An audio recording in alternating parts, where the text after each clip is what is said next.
Hello everyone, welcome back to my YouTube channel. My name is Zoe, and if you don't know me, I make videos about lifestyle, healthy habits, motivation, pretty much anything that I am passionate about on any particular day is what I'll be making videos about. So please consider subscribing to me because it's free and it helps me out a lot.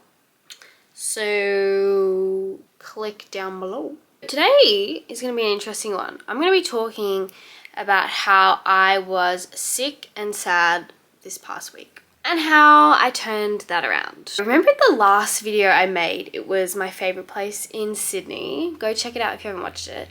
I talked about how I was getting a little flu-y. I wasn't feeling 100% well. That turned into like a week-long sickness. And I also was vomiting on one of those days. It was so fun. There's like this flu going around. Anyway, I got it. So I'm on the mends, but I've had a lot of time for reflection. I thought I would share those thoughts and realizations with you. As I say realizations, I feel like Kylie Jenner. My dog is like sitting in the sun and like getting all sweaty. Come here. She's getting groomed tomorrow because she's looking like a woolly mammoth. So you know when Kylie Jenner says that like this year is like I'm realizing things and like all my friends were just realizing things, that is kind of my state of mind this week, because I was in a full-blown funk, and part of it was like the self-pity that comes with being sick and having a cold and just feeling like crap, and part of it was also I think my mental health was just like not doing the best. I also just found myself being like super triggered by things and just feeling even more overwhelmed and sad and just spiraling, and obviously that's not a fun way to be. That's not a productive way to be, to constantly feel like crap. And for me, it was just kind of a when it rains it pours situation, and everything was just sucking. So, but I'm going to show you how I am now feeling very optimistic and happy. So I was with my friend on Wednesday night, my friend Poppy, and we were just discussing everything that was bothering me. As we were talking, we kept going back to like having to sort of accept the power of acceptance, I guess, and having healthy coping mechanisms. So obviously not everyone is going to be in a position to be sort of on a path where they're ready to get into productive and healthy habits, but it's good to sort of have ideas, and then if a possible idea resonates with you, you can give it a go. And if it doesn't work, it's okay. But maybe it's just not the right time and you need to sort of dwell and wallow a little bit more. That's what I think. Anyway, I'm going to share some of our ideas that my friend Poppy and I were talking about. Thanks, Poppy. My number one like unofficial tip is have good friends that you can talk to about your emotions, because not only does it like validate the experience, but it also reassures you, and it's just nice to have someone not carry the load with you, but just to sort of step outside yourself and get a bit more perspective and a bit more of a bird's eye view, sort of more objective. Even saying out loud what you're upset about really changes the game, I find. So my first real tip. Tip number one.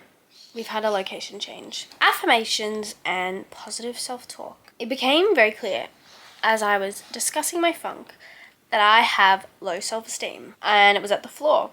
So I just wasn't feeling confident in myself. I was just feeling super average. And that sucks. So what I did years ago when I went through a breakup, I wrote down maybe 14 different affirmations, and at the moment those don't really resonate with me. So what I did was I rewrote my affirmations. I stick them on the back of my door because my bed faces to the back of the door, so I can sort of look over while I'm in bed and read them to myself. It's just a super important reminder of what I value, how reminder of who I am, how I want to feel about myself. And when your brain can't come up with these sorts of responses and assurances on its own, it's sort of like a physical presence of a reminder that you can't avoid. You have to look at the back of your door to open the door. Having that positive information somewhere, I find, is extremely helpful. So, come on. She knows how to push the door. See? Here she comes. Hi. She's coming to join the outdoor chat.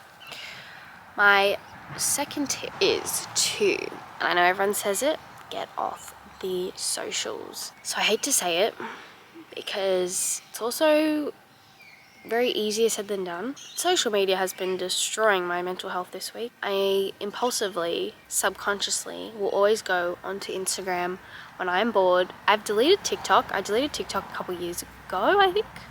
A while ago. So I don't scroll on there, but I do scroll on Instagram Reels, which is pretty much the exact same thing. I consume, you hop on, you look at some stories, you look at some posts on the Explore page, and you see maybe like 5 to 10 people's lives in the span of 30 seconds, 45 seconds, a minute. For me, I'm seeing this many people do so many extravagant, luxurious things, and I'm instantly feeling bad about my own life and feeling like I'm not doing anything and I'm not living my life to the fullest, and I just have an instant existential crisis about it all. And whether that's more a reflection on me or if it's a common experience that we're all having, it's like no wonder I'm feeling so bad about myself and like going on through this like insane emotional roller coaster is because I'm constantly doing this throughout the day, where I pick up my phone and I consume so many people's lives and I know nothing about these people, and I'm just seeing, their highlight reel, and I'm just like, yeah, my life sucks. So I desperately need to replace scrolling time with something else. I've been trying to read more.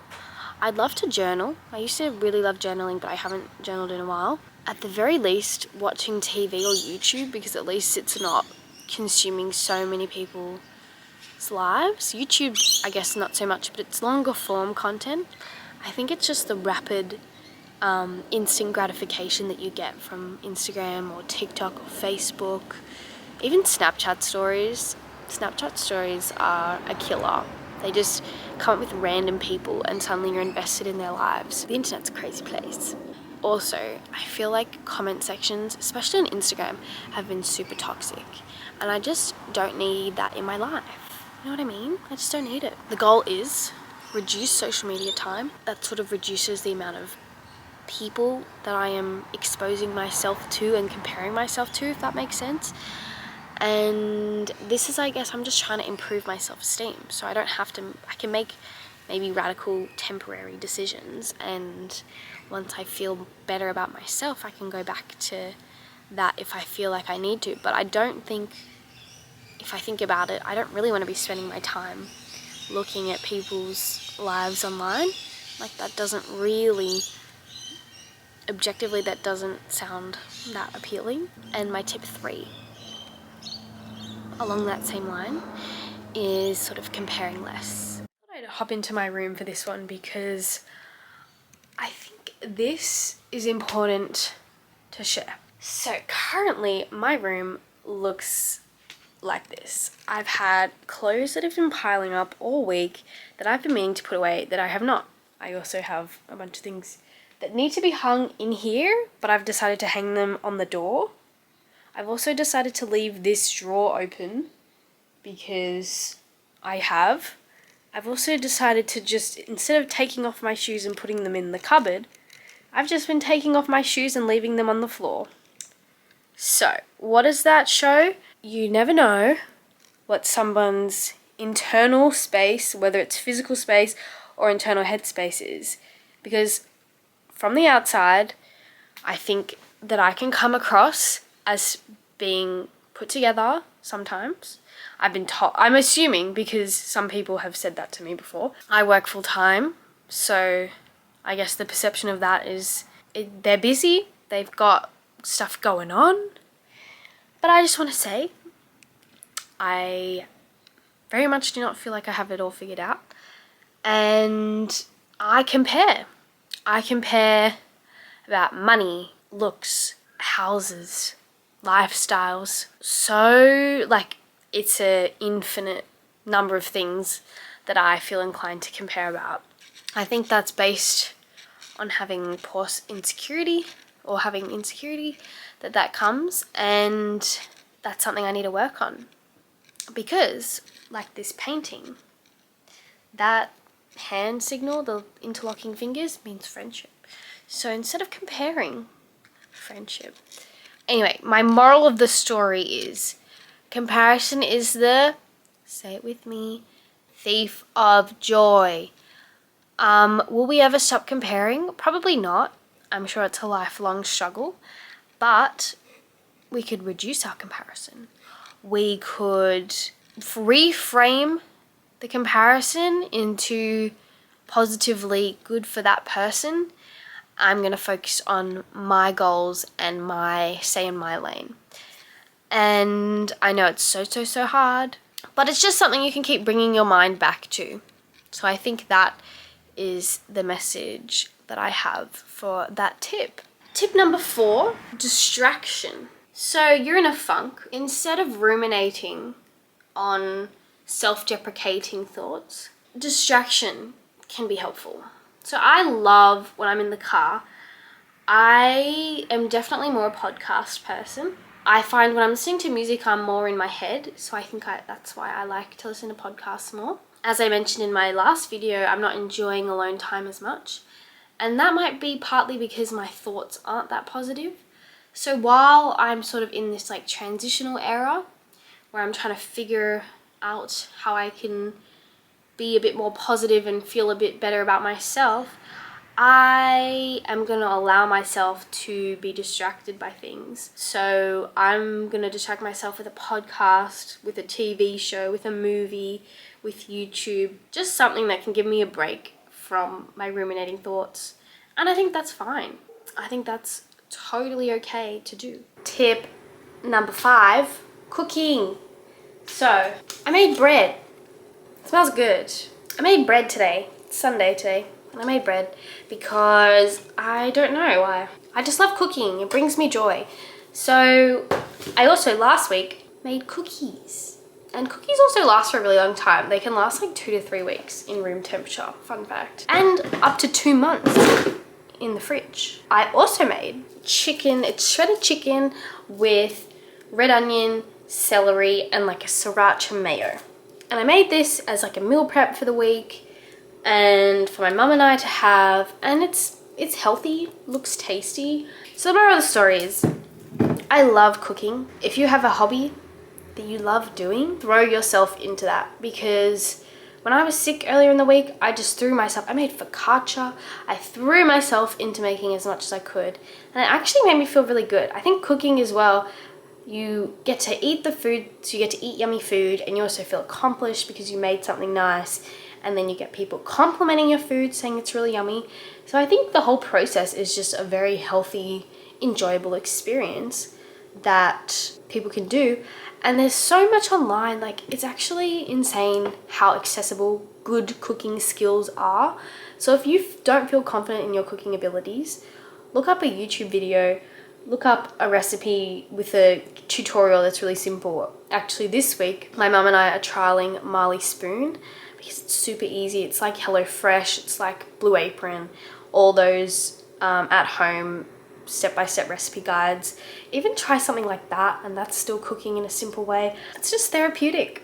My last tip that I've got for you is sleep on it. So I feel like I got my sickness on Saturday, and by Thursday I was starting to feel mentally better. It sort of was a downhill spiral from Saturday, and every night I would go to bed and I would say, I wonder if I'll feel better in the morning, and I would wake up, and most of the days I did not feel better. But you know, it got to Thursday and I was starting to feel a little better, and then I got to Friday and I was feeling quite positive and optimistic and good about myself, and then it got to Saturday and I was feeling even better, and today's Sunday and I'm feeling fairly good. So it's just a time thing, honestly. You just need to sort of ride the wave, rest your brain, sleep, enjoy it, and you'll get there. You will get out of this bloody funk. Believe me, it might feel so horrible and awful in the moment. Just know to lean on your friends and sleep. Don't forget your sleep. So there you go. Those are my how to rise above your funk. Obviously, if your funk is turning into the time period is getting a little bit longer, that's when, you can seek professional support, see a psychologist, counselor.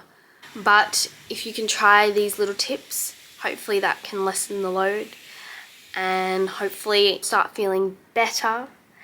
And yeah, so I just thought I just had bout of inspiration to share what I've sort of been going through for the week.